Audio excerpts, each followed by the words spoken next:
अजितदादांना जाऊन अजून वर्षही उलटलेलं नाही, तोच त्यांनी उभारलेल्या राष्ट्रवादीत आधीच सुरुंग पेरला जातोय. होय, दादा गेल्यावर 3 दिवसात ज्या सुनेत्रा पवार यांच्या खांद्यावर पक्षाची आणि सरकारची अशी दुहेरी जबाबदारी सोपवण्यात आली, त्याच सुनेत्रा पवार यांना आता खुद्द त्यांच्याच पक्षातील माणसाकडून थेट लीगल नोटीस धाडली गेली आहे.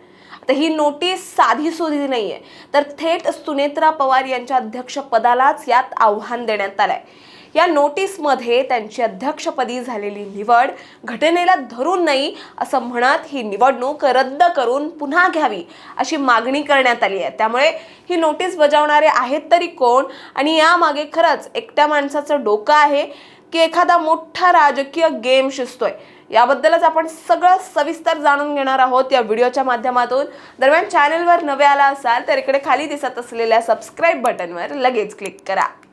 तर आता नेमकं घडलं असं की पक्षाचे ज्येष्ठ नेते आणि राष्ट्रीय सचिव सच्चिदानंद सिंग यांनी 9 जुलै रोजी आपल्या वकिलामार्फत सुनेत्रा पवार, कार्यकारी अध्यक्ष प्रफुल्ल पटेल आणि पक्षाचे सचिव ब्रिज मोहन श्रीवास्तव यांना कायदेशीर नोटीस पाठवली. 26 फेब्रुवारी 2026 रोजी झालेली राष्ट्रीय अध्यक्षपदाची निवडणूक अवैध असल्याचा दावा त्यांनी या नोटीसमध्ये केला. त्यामुळे नव्याने आणि निष्पक्ष निवडणूक अधिकाऱ्याच्या देखरेखीखाली पुन्हा निवडणूक घ्यावी आणि तोपर्यंत सध्याची अध्यक्षा व पदाधिकाऱ्यांची यादी अवैध मानली जावी अशी मागणी या नोटीसमध्ये करण्यात आली आहे. दरम्यान या माध्यमातून पक्षात सुरू असलेला अंतर्गत कलह सर्वांसमोर आलेला आहे. मुळात प्रश्न असा उपस्थित होतोय की सच्चिदानंद सिंग यांनी खरंच स्वतःहून ही नोटीस पाठवली की यामागे दुसरं कोणाचं डोकं आहे. या निमित्ताने याचा देखील शोध घेतला जाईल अशी भूमिका आता पक्षातील वरिष्ठ नेतृत्वाकडून घेण्यात आलेली आहे. आणि म्हणूनच सध्या या प्रकरणी पक्षाच्या शिस्तपालन समितीचे अध्यक्ष जय पवार काय भूमिका घेणार याकडे सर्वांचंच लक्ष लागलंय. तर मुळात हे प्रकरण अचानक भयानक उभं राहिलंय असं नाही. यापूर्वी प्रफुल्ल पटेल आणि सुनील तटकरे विरुद्ध सुनेत्रा पवार, पार्थ पवार असा अंतर्गत कलह पाहायला मिळाला होता आणि याच कलहाची पुढची आवृत्ती तर ही नाही ना, अशी देखील चर्चा राजकीय वर्तुळात सुरू आहे. फेब्रुवारी महिन्यात निवडणूक आयोगासोबत प्रफुल्ल पटेल यांनी केलेला पत्रव्यवहार सुनेत्रा पवार यांनी मार्च महिन्यात पत्र पाठवून रद्द केला होता. त्यावेळी प्रफुल्ल पटेल यांची फक्त राज्यसभेचे गटनेते एवढीच माहिती लिहिण्यात आली होती, तर सुनील तटकरे यांची लोकसभेचे गटनेते अशी माहिती लिहिण्यात आली होती. एवढंच नाही तर हेच नाराज बडे नेते थेट शरद पवार यांना भेटायला गेले होते. त्यांनी अजितदादा यांच्या राष्ट्रवादी गोटात सुरू असलेल्या घडामोडींची माहिती शरद पवारांच्या कानावर टाकली होती आणि बड्या नेत्यांनी पक्षातील नवीन नेतृत्वावर नाराजी व्यक्त केली होती.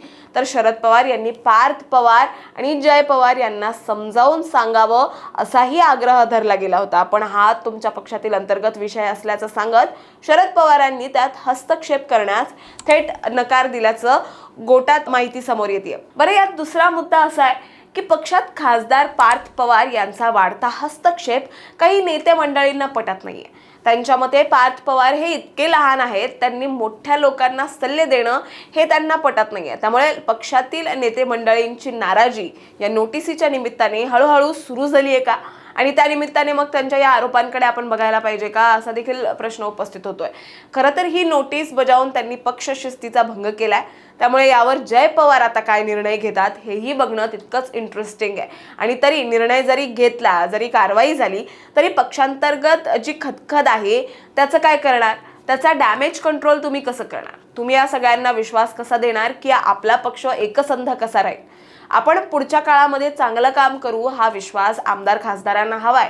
तो देण्यात सुनेत्रा पवार, पार्थ पवार आणि जय पवार यशस्वी होणार का, हा खरा यातला मुद्दा आहे. एकंदरीतच बघायचं झालं तर राष्ट्रवादी अंतर्गत जी काही अस्वस्थता आहे, नाराजी आहे लोकांमध्ये, ती नाराजी आता या ना त्या कारणामुळे समोर यायला सुरुवात झाली आहे.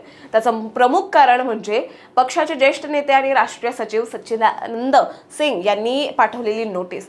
त्यांनी तर थेट सुनेत्रा पवार यांची अध्यक्षपदी झालेली निवड घटनेला धरून नसल्याचं म्हटलंय.